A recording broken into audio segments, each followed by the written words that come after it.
Good morning. Welcome to one of our webinars again. This time it is Viva Goals. If you've joined any of the previous ones, you'll know roughly the format that we tend to use. We like to keep it pretty much flexible and flowing. So if you have questions, do throw them into the Q&A on the side, and we'll address them as we go through. We have three on the panel today. Again, it's a fairly sort of regular format of faces for you. So you have myself, Head of Technical Services. We have Jack, who is pre-sales consultant for M365. And once again, we are joined by Kritzia, who is Senior Product Marketing Manager for Microsoft. So the way we have structured this is slightly different in the sense that we've broken it into two parts. Hopefully you've registered for both. The session that we're going to have today is going to talk about actually what OKRs are, because it's a relatively new topic for a lot of people. And then tomorrow we will actually go into looking into the administrations panels and what you can do and how you set it up. So today we wanted to set the groundwork so that people understand where we're going with Viva Goals. And so I think from there on, let's dive straight in and straight on to you, Jack. Yeah, sure. So first of all, Viva Goals, skilling and growth. What is it exactly? It's OKR software, but what does that mean? So that's what we're going to try and cover today, because we talk about OKRs quite a lot in this webinar and tomorrow's, but you might not even know what an OKR is. So simply put, OKR stands for Objectives and Key Results. Viva Goals is a set of software that allows you to create, track and manage these within the world of teams. So it helps to create clarity, stay aligned at scale, helps your teams define success, work towards company-wide outcomes that align at all levels of your organization. It focuses teams on impact rather than output. So rather than just having your organization working flat out 100% of the time on tasks that might not necessarily actually help your business achieve its objectives and goals. So it's getting that focus in there. And as with everything Microsoft Viva, it brings things into the flow of everyday work. So it's seamless, it's in Teams, it doesn't make people jump between different bits of software and applications and sort of clutter up their day having to go into loads of different systems. Yeah, and I think one of the things to cover off on that is typically when people set objectives or goals, one of the difficult things is actually how do you measure it and how do you see how it all fits together, and we'll come on to that in a little bit. Now, OKRs really have three components to them. One is the actual objective, and we'll come on to describing that in a bit more detail in a minute, but it's fundamentally it's where are we going, what do we want to achieve, and this can be at an organization level or a department level, you know, as Jack just mentioned. The second part is I'm going to jump to the end here, the key result. So as in the name suggests, objective and key result, it's how do you measure it? Yeah, where are you along that journey? Are you 50% through, or are you 100% through? And then the third one, which doesn't appear in the acronym, is the initiatives piece, the projects part. What are you actually going to do to get to where you need to be? So it's great to say, yes, we want to be the best, and this is how we're going to do it, but you actually have to put steps in place to say this is how we're going to, this is actually what we're going to execute to get there. So there's three parts, and if we jump onto the next one, one of the things we wanted to sort of identify really is the difference between goals and OKRs, and they're very similar in some respects. But goals really is a list of things you want to achieve. OKRs can be very, very similar to that list of goals, but it's put into a structured framework or format to be able to show that as you build through these various areas, it all is working towards the same end result. Okay, so it's a different layout, and we'll show you an example on it as we move through the slides. Anything you want to add, Jack, Chris, yeah? No, I think just make sure when we're talking about objectives, they're, like you said, they should be that high level thing. Make sure that they're actionable, aspirational, and meaningful. So make sure you're not just putting something in there that you know you're going to achieve within the next couple of weeks, just so you can tick a box. It should be something your business is really striving to make a difference or an impact, or really push the business forward. So, you know, make sure they're a bit of a stretch, not just really easy ones to hit. Okay. All right, so let's jump on one. And then I think what we can do is talk through this one and sort of show really the way it all fits together. So Jack, if you want to talk this one through. Yeah, sure. So as you can see, we've got the objective at the top there, which is to become the UK's #1 advertising agency. We've put in a little box below it, 1.5 million of new ad revenue is what we need to get there to achieve it. And then we've kept this one fairly basic because, you know, an OKR could have loads of different key results and then like 100 different projects and initiatives behind it, depending on the size of your business. But to help keep it fairly easy to look here, we've split it then into 3 key results. So you can see 53% increase we're at of the increased ad revenue by 1.5 million. We've then got be able to measure revenue individually by each department. So that's quite an important one, because we always talk about key results, they have to be measurable. But what if you can't measure it yet? So one of the things you can do there as a key result is actually, let's make it measurable. So we need to put systems in place or something there so that we can actually measure that individually by each department. And then something like run 3 online events within the next quarter.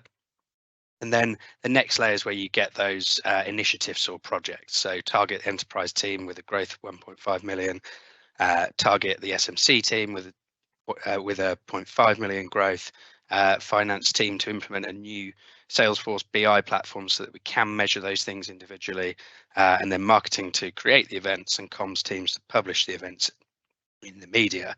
And you can then sort of see how, when you've got those OKRs in place and you can measure them and track them, you can see how the different departments and the different teams are contributing to that overall objective.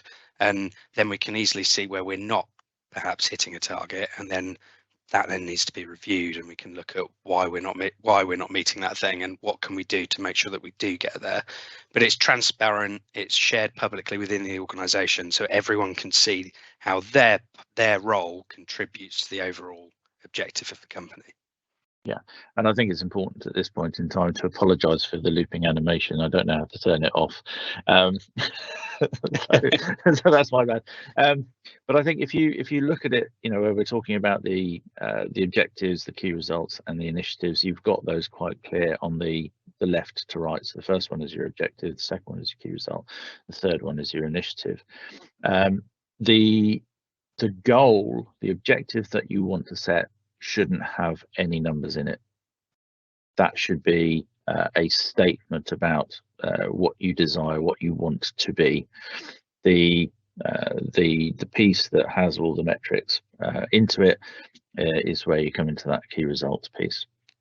So hopefully you can see as that how that all sort of joins in together. And one of the things that's important about making this public within the organization, and let's be realistic, not all things will want to be made public, but oh, we've stopped now.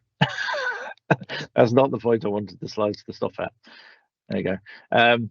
So where we have the percentages, what we have is you know, an understanding, because we've made this available and we've told everybody what we're doing, and it's available throughout the Viva Goals tool. The teams know where they fit in and where their importance of what they're being asked to do fits into the company's strategy. So it could be where we've stuck some arbitrary numbers down the side as far as percentages. If everything on the right hand side, apart from target the SMC team with 500,000 growth, was at 100%, then it would make it very, very clear in that representation that you're never going to hit 100% of your goal. You're never going to become the UK's #1 advertising agency because this component hasn't worked. And that is where the value of what teams are executing, what they're being asked to do, becomes very clear. So by having that publicly available and saying, we are all working, these are all the components we need to do to get to this end place, you can see where it's not working. And so that allows you to address that component, get it changed, and then get that number up to the 100%, because only by having all of those ground level tasks at 100% will you hit your goal, your objective in the end. So I think if we move on to the next one, it's important to understand where these should be created, who should be doing them. So Jack, again, that's back to you, I think. Yeah, sure. So I think it's really important that if you're going to put in this software, it's quite an undertaking. It's not just something you can put in and expect people to adopt and use straight away. I mean, as with all technology, really, isn't it? But really, you need to create some OKR champions, and you need to make sure you're picking the right person to do this. So the champion needs to be someone who understands the ins and outs of the OKR software. They need to be able to have some, they don't have to be at the very top of the business, but they should have some leadership qualities, and they should know how to support like the integration of new systems into a company. They play multiple roles really, and they've got different responsibilities to aid in a successful implementation. So they should be good at adoption and change management. That's really the best type of person for it, I think. But they also need to have a really good understanding of the OKR software itself and how it works, and then also the different types of people that are going to start using them, and also the common sort of things that you might come up against from teams and team members as to, oh, why have I got to go and check this in? It's just a waste of time. It's one of the things that you hear quite a bit, or we're being tracked or something like that. I think we talked earlier actually, Pete, about how being transparent sort of shows that it's not something you're tracking a team on and doing something like that, but it's more about the company being open to sharing how we get to an objective. Yeah, I mean, there's a great statement that people are much happier doing what they're doing when they know why they're doing it. Yeah. I think that was extremely poorly executed, but you get you get the principle. If somebody understands what their task is and how it fits into it, into the bigger picture, they're going to buy much more into that execution of that task. Yeah, sorry. Definitely. I mean, it gives purpose and something, something to strive for and achieve if you can see what you're doing and why you're trying to do it.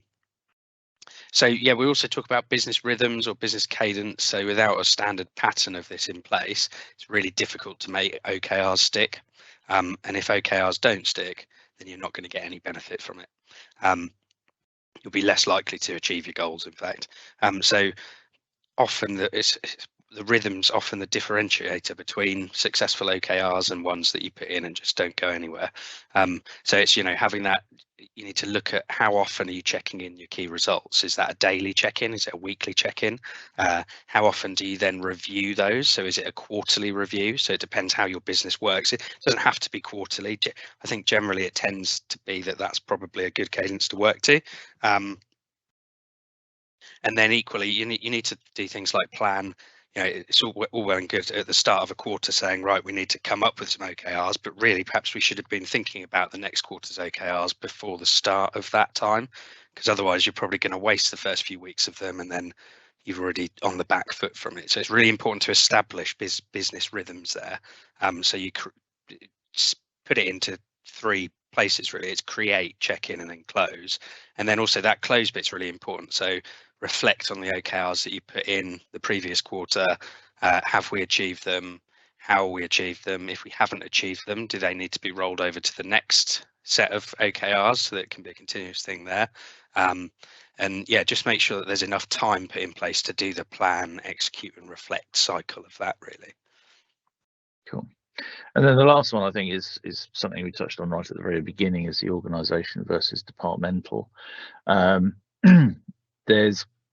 I think there is a natural assumption that OKRs is a big organisation-wide task, and there's nothing wrong with that. but as you say, this potentially could then turn into quite a beast, where you end up with, in order to get to our goal, we've got 12 different key results we need to meet, and underneath there's a program of 4 or 5 different elements each, and so that would, you know, that would escalate quite quickly. I don't think one thing that is addressed that well is the ability to actually just roll this out on almost any level. And so for a departmental piece, if you know, if you have metrics that you need to deliver, SLAs that you need to hit, you know, you've been asked to change from, I don't know, one way of working to a new way of working, and you've got programs around how you're going to roll out the technology and the user adoption and the buy-in and get the business interacting with the new technology, you can just as well apply that OKR technology within that one department or within that one project, to make sure that you are tracking things, to make sure they're on target. And I think it's something that a lot of industries actually don't particularly look at. They look at rolling out, I don't know, say again, a new technology, and they might provide training to people, but then there's the whole process of, are you measuring it? How do you know this is right? How do you know we are actually making progress? And that, I think, is a critical thing that is going to come to light definitely over the next few years, when people realize that actually once we start measuring how well we're doing, and sharing that amongst our team, we've got, you know, a very solid, strong picture of where we are and what we need to change. So I think don't be afraid to use that at a departmental level or a regional level or whatever else it may be. Yeah, definitely. And also, so Viva Goals allows you to do nested objectives. So yeah, you might have that overall one and you need to have a departmental one. You can nest that underneath the organizational level one, which then has its own set of stuff below it. So yeah, cool. And then I think one of the other conversations which comes up, you know, sort of fairly frequently at the moment is really what's the difference between an OKR and a KPI. And I think the best way probably to frame it is that KPIs are a metric. You are measuring something specific. So you know, a KPI might be that you respond to or you close all 70% of your service tickets within 48 hours or whatever that may be. Whereas OKR is actually more of a strategic framework to make sure you drive the business or the department in the direction that you want it to go. So that OKR piece is the overlying framework. You might have KPIs within that framework, but I think really, you know, the point to call out is that KPIs are just numerical measurements about, has this, you know, how well are we doing on this particular topic, whereas this is more of a, we need all of these components to come together, we need all of them to be successfully delivered to get to this end goal. So it's not that one is more important than the other. I think it is really down to the sense that KPIs will do that measurement for you, but actually the KPIs need some sort of framework to sit in, and not everything can be measured that easily, and OKRs give you that wider picture to be able to move your organization forward in whatever direction it is that you've chosen to do. So it's not the clearest picture. It's quite hard to describe. I think when we come on to the demos tomorrow, we can see where, you know, numbers are put in. So that's really the main part of the content that we wanted to get out and laid down in readiness for tomorrow. We haven't had any questions in. Hopefully that means that you are all in complete understanding of what it is that we've been talking through today, and not that you're disengaged. But we think that it's important that this is understood before we go into the actual delivery of the the admin console, and how you lay out the frameworks and how you bring them together, how you nest them, and how you share them throughout your organization, which, as I said, is the fundamental of the real demo tomorrow. So I'm not going to string things out unnecessarily. I think we can go on to a summary page, but if we've got to the point where we're happy with that, then we can potentially sort of wrap it up early for tomorrow. So I think if we just knock on to the summary points, Jack. Yeah. If you want to just bash through those. Sure. Yeah. So really, what did we cover today? We covered what an OKR is. We covered what the difference between OKRs and KPIs are, for example. How best to put OKRs into your business. So yeah, set that scene. And so tomorrow we're going to cover, it will be back to the normal format where we'll do an actual dive into the software so you can see it. We'll cover the admin parts of it. We'll cover how to create an OKR and the different elements of that so you can actually see it in action. And then we'll just open it up for discussion there. And I think that format what seems to work really well, and we get lots of stuff. So do ask questions, do jump in and get involved in it. So yeah, other than that, thank you for attending. Yeah, I think we've lost Chris here somewhere. Okay. She was on at the beginning. She's gone now, so we'll catch up with her. But she'll be back on tomorrow, all being well.